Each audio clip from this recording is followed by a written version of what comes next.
Hello നമസ്കാരം, welcome back to my channel. Whipping cream whip ചെയ്യുമ്പോൾ ഇങ്ങനെ പിരിഞ്ഞു പോകുന്നൊരവസ്ഥ നിങ്ങൾക്ക് ആർക്കെങ്കിലുമൊക്കെ ഉണ്ടായിട്ടുണ്ടാകും. പിരിഞ്ഞു പോയപ്പോൾ എന്തായിരിക്കും ചെയ്തിട്ടുണ്ടാവുക? അത് കളഞ്ഞിട്ടുണ്ടാവും അല്ലേ? പക്ഷേ കളയേണ്ട ആവശ്യമില്ല കേട്ടോ. അത് നമുക്ക് പഴയ രൂപത്തിലേക്ക് തന്നെ ആക്കിയെടുക്കാം. അതെങ്ങനെയാണെന്ന് ഞാൻ പറഞ്ഞുതരാം. പതിവ് പോലെ ബൗളും ബീറ്ററിൻ്റെ ഹാൻഡിലും ഫ്രിഡ്ജിൽ വെച്ച് തണുപ്പിച്ചെടുത്തിരിക്കുകയാണ്. അതിന് ഞാൻ ബീറ്ററിൻ്റെ ഹാൻഡിൽ ബീറ്ററിലേക്ക് ഫിറ്റ് ചെയ്തു. എന്നിട്ട് ബൗൾ ചെറുതായിട്ടൊന്ന് തുടച്ചെടുത്തു. അതിലെന്തെങ്കിലും വെള്ളമൊക്കെ ഉണ്ടെങ്കിൽ ഒന്ന് പോകാൻ വേണ്ടിയിട്ട്. ഇനി ക്രീം എടുത്തിട്ട് ബൗളിലേക്ക് ഒഴിക്കുക. ബീറ്റ് ചെയ്യാൻ നമ്മൾ എടുത്തിരിക്കുന്ന ബൗളിലേക്ക് ക്രീം ഒഴിക്കുക. ക്രീം എടുക്കുമ്പോൾ മുഴുവൻ ക്രീമും ഇതിലേക്ക് ഒഴിക്കരുത്. കുറച്ച് ക്രീം എടുത്ത് മാറ്റി വയ്ക്കണം. ഏകദേശം ഒരു 30 അല്ലെങ്കിൽ 50 ml ക്രീം എടുത്ത് മാറ്റി വയ്ക്കണം. ഇതിന് ചെറിയ സ്പീഡിൽ ബീറ്റ് ചെയ്യുക. ഇത് ഏറ്റവും ചെറിയ സ്പീഡിലാണ് ഇപ്പോൾ തുടങ്ങിയിരിക്കുന്നത്. ഇപ്പോൾ അതിന് ബബിൾസൊക്കെ വന്നു തുടങ്ങി. ഈ സ്പീഡിൽ ഏകദേശം ഒരു 30 സെക്കൻഡോളം ഇങ്ങനെ ബീറ്റ് ചെയ്യുക. ഏകദേശം ഒരു 30 സെക്കൻഡ് മാത്രം ഇത്രയും ഏറ്റവും ചെറിയ സ്പീഡിൽ ബീറ്റ് ചെയ്താൽ മതി. അത് കഴിയുമ്പോൾ അതിൻ്റെ സ്പീഡ് കൂട്ടിക്കൊടുക്കുക. ഇപ്പോൾ സ്പീഡ് കൂട്ടിയിട്ടുണ്ട്. ഇപ്പോൾ അതിൻ്റെ ബബിൾസൊക്കെ മാറി ചെറുതായിട്ട് തിക്കാകാൻ തുടങ്ങിയിട്ടുണ്ട്. കാണാം ഇതിൽ അത് ചെറുതായിട്ട് തിക്കായി തുടങ്ങിയിട്ടുണ്ട്. ഇപ്പോൾ നമ്മൾ അതേ സ്പീഡിൽ തന്നെ വീണ്ടും മുമ്പോട്ട് പോവുക. ഇപ്പോൾ കുറച്ചുകൂടെ തിക്കായി തുടങ്ങിയിട്ടുണ്ട്. ഇനി നമ്മൾ സ്പീഡ് കൂട്ടുക. സ്പീഡ് കൂട്ടി കഴിയുമ്പോൾ വീണ്ടും കുറേശ്ശെ കൂടെ തിക്കായി വരുന്നത് കാണാം. ഇപ്പോൾ കുറച്ചുകൂടെ തിക്കായിട്ടുണ്ട്. തിക്കാണെങ്കിലും ഇപ്പോൾ ഒരു സോഫ്റ്റ് പീക്കിൻ്റെ ലെവൽ പോലും ആയിട്ടില്ല. അതുകൊണ്ട് നമുക്ക് കുറച്ചുകൂടി ബീറ്റ് ചെയ്യണം.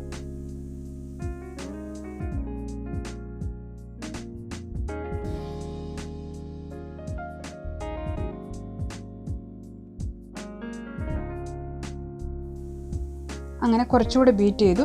ഇപ്പോൾ കുറേ കൂടെ തിക്കായിട്ടുണ്ട്. എന്നാലും ഒരു സോഫ്റ്റ് പീക്കിൻ്റെ ലെവലിൻ്റെ ഏകദേശം അടുത്ത് വരെ എത്തിയിട്ടുണ്ട് എന്നേ പറയാൻ പറ്റുള്ളൂ. അപ്പോൾ നമുക്ക് കുറച്ചുകൂടെ ബീറ്റ് ചെയ്യണം.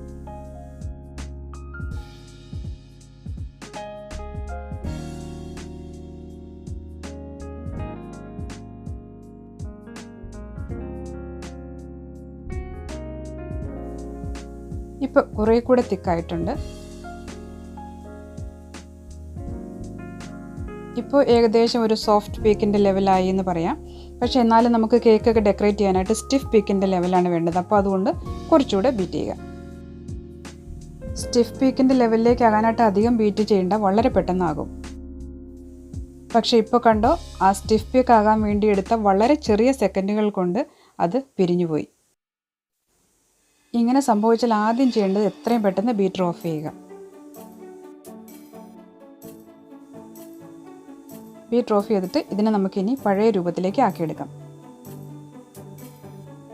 ഇത് പിരിഞ്ഞു കഴിഞ്ഞാൽ വളരെ പെട്ടെന്ന് ബീറ്റർ ഓഫ് ചെയ്യണം എന്നുള്ളത് വളരെ ഇമ്പോർട്ടൻ്റ് ആണ് കേട്ടോ.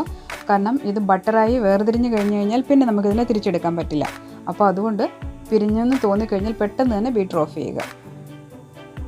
ബീറ്ററിൻ്റെ ഹാൻഡിലേക്ക് ഒട്ടിപ്പിടിച്ചിരിക്കുന്ന ക്രീമൊക്കെ നമുക്കെടുത്ത് മാറ്റാം. അത് ബൗളിലേക്ക് തന്നെ ഇടുക.